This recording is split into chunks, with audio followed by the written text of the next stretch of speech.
जीवित पूंजी जो साम्राज्यवाद के रूप में दुनिया के कोने कोने में शिक्षा, स्वास्थ्य, रोजगार, उद्योग, खेती किसानी सारी चीजों को अपनी जबरबंदी में लेती जा रही है। और आप देख रहे हैं कि जंगल, पहाड़ हो चाहे खेत खलिहान हो, हर जगह एक सारे क्षेत्रों को एक युद्ध क्षेत्र में वो बदल दी है। हमारी तमाम चर्चाओं के बाद साम्राज्यवाद का जो अब तक का इतिहास है, खासतौर पे अमेरिकी साम्राज्यवाद का, ईरान, अफगानिस्तान और दुनिया के तमाम देशों को कैसे जिसने एक बारूद के ढेर पे खड़ा कर दिया, तो इन साम्राज्यवादी शक्तियों को जो भारत के बड़े पूंजीपति वर्ग और सामंती शक्तियों के साथ हाथ मिलाकर देश की खनिज संपदा, खेत खलिहान, श्रम इसका शोषण करते हैं, लूटते हैं, इनको कैसे शिकस्त दी जाएगी? साम्राज्यवादी और खासतौर पर अमेरिकी साम्राज्यवाद सिर्फ बंदूक की भाषा समझता है। जनता की गोलबंदी को यदि आप उससे जुझारू लड़ाई की तरफ, एक उस तरह की लड़ाई की तरफ आप यदि नहीं लेकर जाइएगा, तो धरना प्रदर्शन की भाषा साम्राज्यवाद नहीं समझता है। सिलगेर में जो आंदोलन हो रहा है, क्यों हो रहा है? किसानों के आंदोलन का जिक्र तो हुआ, 1 साल से ज्यादा चला। सिलगेर में भी 1 साल से ज्यादा आंदोलन चल रहा है, अभी भी वो चल रहा है, आदिवासियों का आंदोलन।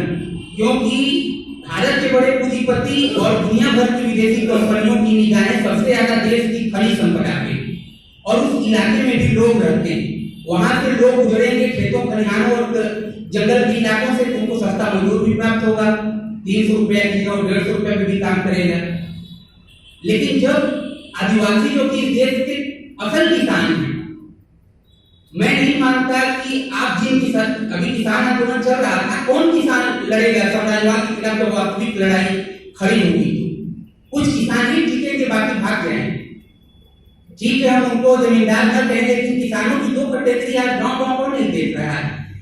एक परजीवी किसान है और दूसरे श्रमजीवी किसान। हम लोग चंदौली में काम कर रहे हैं, हम लोग उन मंचों पे भी जाते हैं, किसान लोग जो करते हैं वहां भी आके बात करते हैं। हम लोग तो भूमिहीन गरीब किसान को संगठित करने का, मजदूर वर्ग को संगठित करने का ग्रामीण इलाके में प्रयास कर रहे हैं। लेकिन ऐसे लोग आज अपने को किसान होने का दावा कर रहे हैं जो कभी खेत में नहीं जाते, जो कभी फावड़ा नहीं चलाते, ट्रैक्टर आ गया तो ट्रैक्टर भी नहीं चलाते। उनके भरोसे, उनके साथ मजदूर वर्ग की एकता बना के आप साम्राज्यवाद और बड़ी पूंजी को शिकस्त नहीं दे पाइएगा।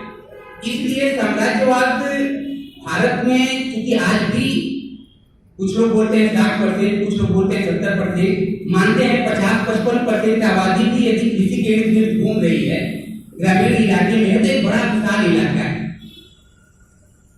लाख पलायन के बाद भी आपको गांव में मुफ्त लोग मिलते हैं जो खेती बाड़ी और गांव में ही दिहाड़ी मजदूरी, मनरेगा में काम करते हैं। शहरों में जो मजदूर पलायन करते हैं, अस्थायी रोजगार न होने की वजह से वो 4 महीना शहर में रहेंगे, फिर धान के सीजन में, गेहूं के सीजन में जो है यहाँ पे आ जाएंगे। तो हम शहर जितने भी वर्ग हैं, चाहे वो शहरी मजदूर हो, ग्रामीण मजदूर हो या भूमिहीन गरीब छोटे किसान हो, सबको संगठित करना है। लेकिन सवाल ये उठता है कि जैसा लेनिन ने कहा था कि क्रांति का केंद्रीय उद्देश्य राजसत्ता को कब्जा करना है। राजसत्ता किसके हाथ में है? साम्राज्यवाद की पूंजी के, भारत के बड़े पूंजीपति के और जो सामंती शक्तियां हैं और उनके जो प्रतिनिधि हैं, उनके कंट्रोल में। तो मुख्य सवाल इन सारी चर्चाओं का यह है कि इन सारी शक्तियों को शिकस्त दे के राजसत्ता मजदूर और गरीब लोग और किसान लोग अपने हाथ में कैसे ले, जो असल किसान हैं और मजदूर हैं। उसके लिए हमारी रणनीति और रणकौशल, हमारे दाव पेच क्या होंगी, कैसे हम उनको शिकस्त देंगे, उसके लिए हमारी लाइन क्या होगी? वाम बगाव की लाइन होगी, इलाकेवार सत्ता दखल की लाइन होगी। ये हम जब दिल्ली में काम करते हैं तो हमारे दिमाग में यही चलता रहता है कि हम जनता को तो बढ़िया लेंगे, ठीक है, अब 10 धरना देंगे कि हमें बात, हमको पता है कि ये जो रूलिंग क्लास है आपकी एक मांग भी मानने वाला नहीं, कुछ थोड़ी बहुत सहूलियतें दे दे, वो अलग बात। 10 बार के बाद लोग निराश हो जाते हैं, घर में नहीं आना चाहते।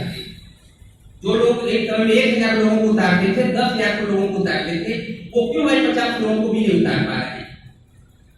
इसलिए